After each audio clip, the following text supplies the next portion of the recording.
Hi friends, summer season வந்தாச்சு அப்படிங்கிறதுக்கு பாப்பா ஒரு உதாரணம். வெயிலை பார்த்துட்டாலே போதும் உடனே ஐஸ்கிரீம் கேட்க ஆரம்பிச்சிருவாங்க. சரி, நான் ஐஸ்கிரீம் வாங்கி கொடுத்தாச்சு.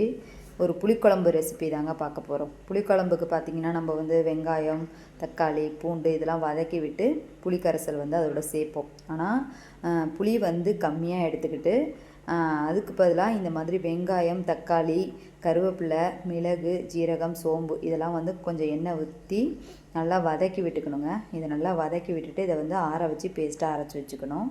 அதுக்கப்புறம் எண்ணெய் ஊற்றி அதில் பார்த்திங்கன்னா வெந்தயம் போட்டுக்கணும். வெந்தயம் போட்டு தாளிச்சிட்டு அதுக்கப்புறம் கறிவடகம் இருக்கு இல்லையா, அதுவும் புளிக்குழம்புக்கு போட்டு தாளிக்கலாம். சூப்பராக இருக்கும். ட்ரை பண்ணாதவங்க ட்ரை பண்ணி பாருங்கள். கறிவடகம் போட்டு தாளித்தோம் அப்படின்னாக்கா புளிக்குழம்பு நல்லா வாசனையாக நல்லாயிருக்கும்.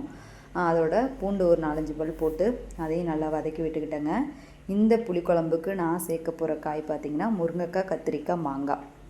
இந்த முருங்கைக்காய், கத்திரிக்காய், மாங்காய் சாம்பார் போட்டாலும் நல்லாயிருக்கும், புளிக்குழம்பு வச்சாலும் நல்லாயிருக்கும். முருங்கைக்காவும் மாங்காவும் போட்டோம்னா எந்த குழம்புமே சூப்பராக இருக்கும். நான் முருங்கைக்காவும் கத்திரிக்காவும் இப்போ சேர்த்து நல்லா வதக்கி விட்டுக்கிட்டேங்க.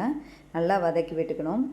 இது கூட நல்லெண்ணெய் சேர்த்து குழம்புக்கு இந்த மாதிரி வதக்கி விட்டிங்கனாக்கா நல்லா வாசனையாக இருக்கும். பூண்டும் கொஞ்சம் கூட போடணும். நான் எனக்கு அவசரங்கிறதுனால நான் கொஞ்சம் கம்மியாகவே போட்டிருக்கேன். நீங்கள் கூடவே போட்டுக்கோங்க. பூண்டு எவ்வளோ தேவைப்படுதோ அந்தளவுக்கு நீங்கள் பூண்டு அதில் சேர்த்துக்கோங்க. ரொம்ப நல்லாயிருக்கும். அதுக்கப்புறம் நம்ம அரைச்சி வச்சோம் இல்லையா, வெங்காயம், தக்காளி எல்லாம் வதக்கி வச்சு அந்த கலவையும் இந்த குழம்புக்கு வதக்கிறதோட சேர்த்துக்கணுங்க. சேர்த்துட்டு அதுக்கப்புறம் கொஞ்சம் நல்லா வதக்கி விட்டுக்கணும். அதுக்கப்புறம் பார்த்திங்கன்னா புளிக்கரைசல். புளி நம்ம இந்த குழம்புக்கு கொஞ்சம் கம்மியாக தாங்க கரைச்சிக்கணும். அப்போ தான் டேஸ்ட்டாக இருக்கும். ரொம்ப புளிப்பு இல்லாமல் நார்மலான பதத்தில் இருக்கும் குழம்பு. அதனால் நான் கொஞ்சமாக தான் புளி எடுத்திருக்கேன். புளி கரைச்சிட்டு இந்த குழம்போட புளிக்கரைசலையும் நான் சேர்த்துட்டேன். அதுக்கப்புறம் மிளகாத்தூள், மஞ்சள் தூள் சேர்த்துக்கிறேன்.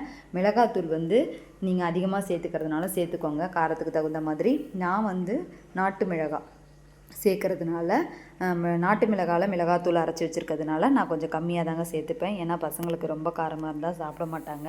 ஏன்னா நாட்டு மிளகாவே ரொம்ப காரம் அதிகமாக இருக்கும். அதனால் நான் எனக்கு தேவையான அளவுக்கு சேர்த்துக்கிட்டேன். குழம்புக்கு தேவையான அளவுக்கு உப்பு இதை போட்டு நல்லா குழம்பு கொதிக்கணுங்க.